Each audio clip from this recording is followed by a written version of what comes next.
अब आपको बताते हैं कि कैसे भ्रष्टाचार पर एजेंसियां अब सख्ती बरत रही हैं, शिकंजा कस रहा है भ्रष्टाचारियों पर। अभी देखिए पूजा सिंघल के पर कैसे ईडी ने शिकंजा कसा, छापेमारी हुई, करोड़ों रुपए बरामद किए गए। उसके बाद अब जांच आगे बढ़ी है, लेकिन अब पूजा सिंघल के बाद श्रीनिवासन यानी के श्रीनिवासन की बारी है क्या? खनन विभाग पूर्व सचिव रह चुके हैं श्रीनिवासन। के श्रीनिवासन पर अब एजेंसियों की नजर है। श्रीनिवासन पर कई तरह के आरोप लगे हैं, प्रमाणों से आरोपों को साबित भी किया गया है, लेकिन विभाग की तरफ से किसी तरह की कोई कार्रवाई नहीं की गई है। ई चालान के जरिए होता था बालू का अवैध खेल। के श्रीनिवासन को पैसे पहुंचने पर ही होता था ई चालान जारी, और सबसे ज्यादा बालू पलामू जिले से निकलता था। लीज वाला पैसा पहुंचते ही बंद हो जाता था ई चालान। बिना किसी लिखित आदेश के होता था सारा काम। सरकार को सालाना 400 करोड़ का होता था घाटा। प्रशासन और जिला खनन पदाधिकारी खामोश बैठे थे।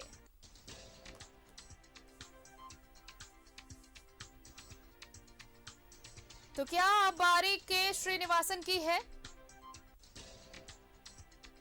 खनन विभाग के पूर्व सचिव रह चुके हैं के श्रीनिवासन, और अब इन पर है एजेंसियों की नजर।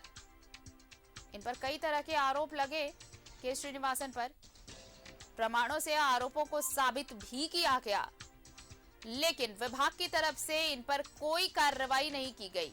क्यों? अब इस सवाल का जवाब एजेंसियां ढूंढेगी। बताएं आपको कि ई चालान के जरिए बालू का अवैध खेल होता था। सबसे ज्यादा बालू पलामू जिले से निकलता था। लीज वाला पैसा पहुंचते ही बंद हो जाता था ई चालान, और बिना किसी लिखित आदेश के ये सारा काम चल रहा था। सरकार को सालाना 400 करोड़ का घाटा होता था। तो अब नजर एजेंसियों की के श्रीनिवासन पर।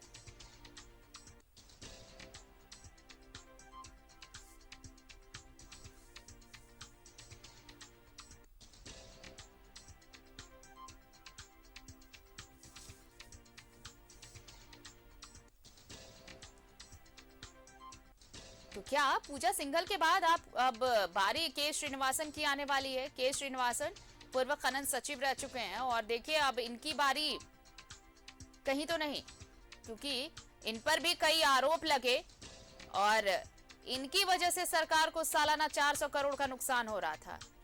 बिना लिखित आदेश के साहब सारा काम करवा लेते थे, जिससे राजस्व का घाटा तकरीबन सालाना 400 करोड़ का हो रहा था सरकार को।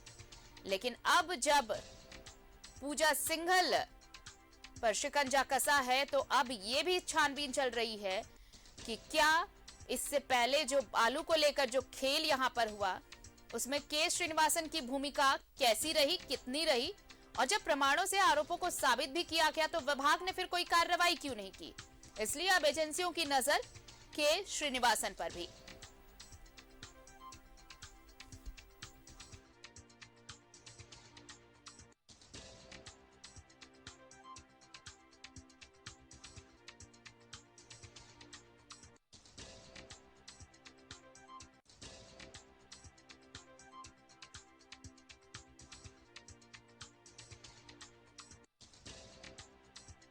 लिखित ही ये सारा खेल चल रहा था।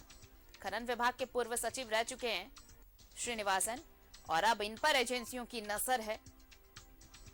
के श्रीनिवासन पर कई तरह के आरोप लगे, प्रमाणों से आरोपों को साबित भी किया गया, बावजूद इसके विभाग की तरफ से किसी तरह की कोई कार्रवाई नहीं की गई। प्रशासन और जिला खनन पदाधिकारी खामोश बैठे थे। ई चालान के जरिए बालू का अवैध खेल हो रहा था। सबसे ज्यादा बालू पलामू जिले से निकलता था। लीज वाला पैसा पहुंचते ही ई चालान बंद हो जाता था। अब बिना किसी लिखित आदेश के ये सारा काम हो रहा था, जिससे सरकार को सालाना 400 करोड़ का नुकसान हो रहा था। और इसलिए अब एजेंसियों की नजर खनन विभाग के पूर्व सचिव के श्रीनिवासन पर भी।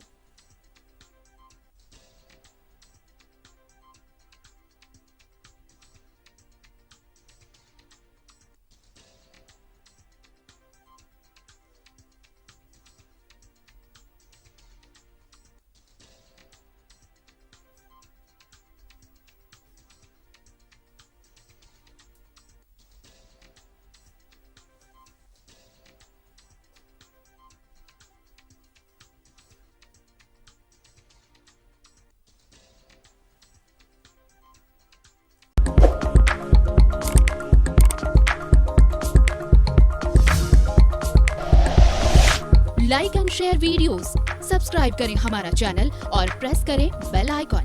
News 11 भारत, सच है तो दिखेगा।